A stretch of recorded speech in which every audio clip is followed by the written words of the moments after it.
маман атканда кат чыкканбыз. Анан ошол жакта кат жүрүп, бу жакта да бодарда жүргөнбүз. Ала турган нерселер тоноп, ана үйдө күйүлүп кеткен. Ошол жабыткан ушуда. Баткен облусунун Достук айылынын тургуну Шаарбан Бабаеванын үйү соңку кыргыз-тажик чек ара жаңжалында толугу менен өрттөнүп, болгон буюм тайымы гүлгө айланган. Бийлик анын үйүн жыл айланбай тикелеп берген. Бирок ал бийлик убада кылган дагы бир акчалай жардамын ушул күнгө чейин ала элек. 2 миллион кылабы канча кылат. Бирок ушул шепти талап кылып биз канча бардык мына губернатор Абдикадимге.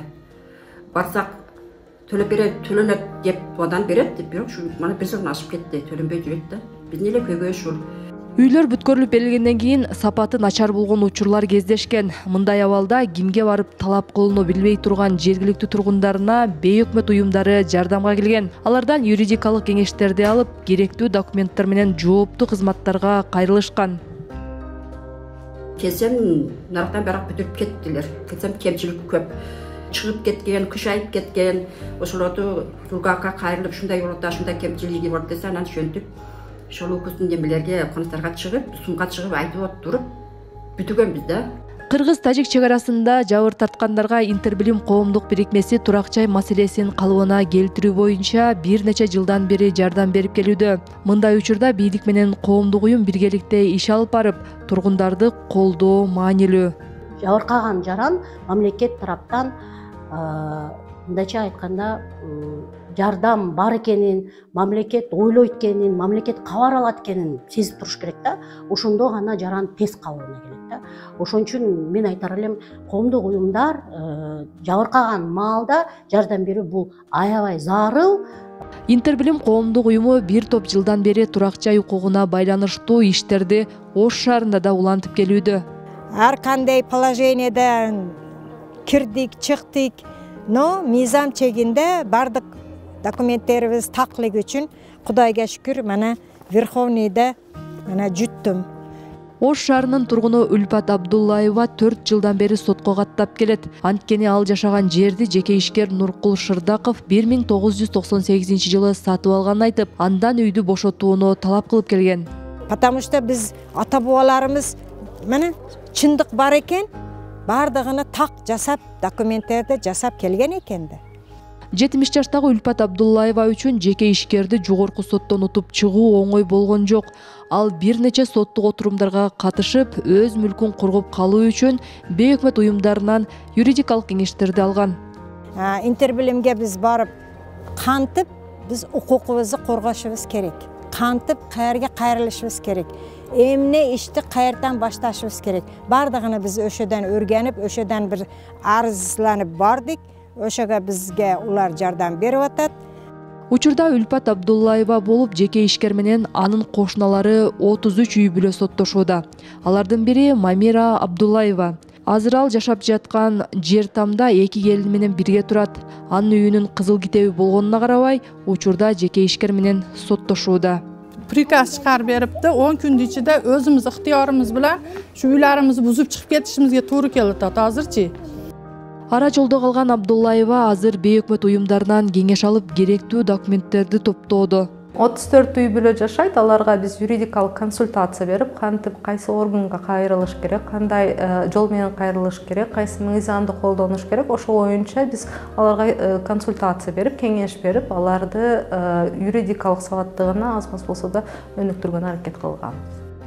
Эл аралык уюмдардын жардамы менен жергиликтүү тургундардын бир топ көйгөйлөрү чечилип жатканына ыраазы.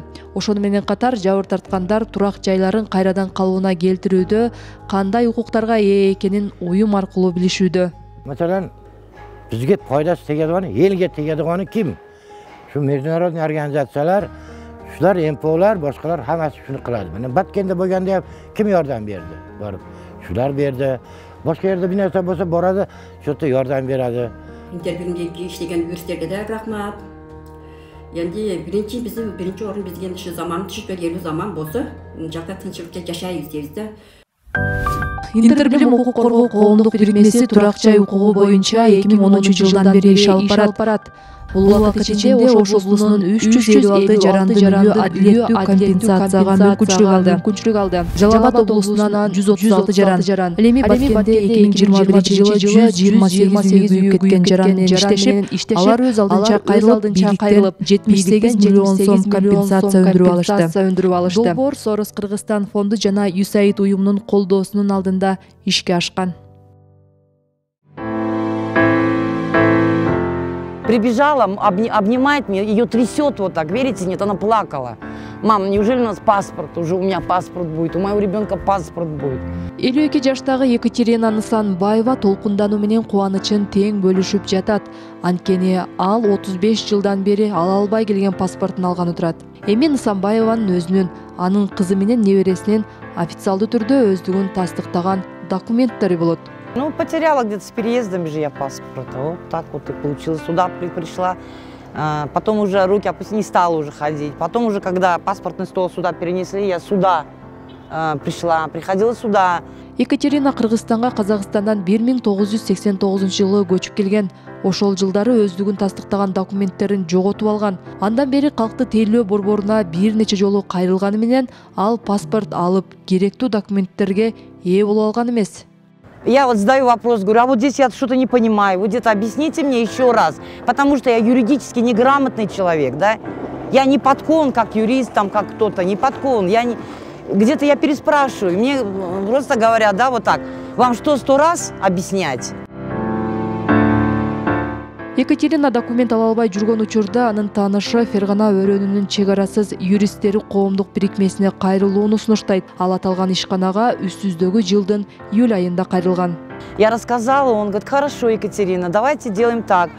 Он мне написал для начала, что надо сделать, какие вот, ну там 1, 2, 3, да, вот 3, да, вот это сначала сделайте, вот это, туда пой, вот это сделать. Хорошо, я сделал, я звоню.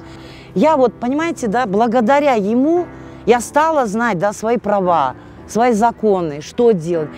Ең приоритет бұл қыздары бар. 2 қызы бар, 1 небересі бар. Бұл айтты, менің документім чечилбесе дағы, хотя бы ушу балдары менің тағдырымы эме кылбасынчы, ушулар хотя бы документтештирилип калсын дегеннен мен ошол приоритетти алып, апасына пока бир заключение чыкмайынча кыздары жарандыгын аныкталбайт эле да, мыйзам боюнча. Ошол себептен биз документтерди эптеп мыйзам аркылуу тапшырдык. Екатеринанын 2 кызынын өздүктөрүн тастыктаган документтери жок болгондуктан орто мектептен билим ала алышкан эмес. Анын 5 жаштагы небереси билим алыш үчүн алар документ алууга аракеттенишкен. Нысанбаеванын үй бүлөсү маселени коомдук уюмдар чечип бергенине ыраазы болушууда. И меня бы, если бы не Нурлан, меня бы просто, мои документы, может быть, в долгий, дальний ящик закинули, как это бывает часто, да, и даже не вспомнил, получит, не получит, не получит. Вот такая у меня проблема. Вот она действительно решилась, да, проблема. Фергана өрөөнүнүн чек арасыз юристтери коомдук бирикмеси жигердүү жарандар долбоорунун негизинде иш алып барышууда. Аталган долбоор USAID уюму тарабынан каржыланат. 2020 жылдан бери 585 адамдын документ маселелери чечилген. Жарандык алууга 268 киши келген. Туулгандык тууралуу күбөлүк боюнча 75 адамдын, паспорт алууга 39 жарандын, жарандыкты аныктоо комиссиясынын чечимдери боюнча 213 кишинин маселеси чечилген.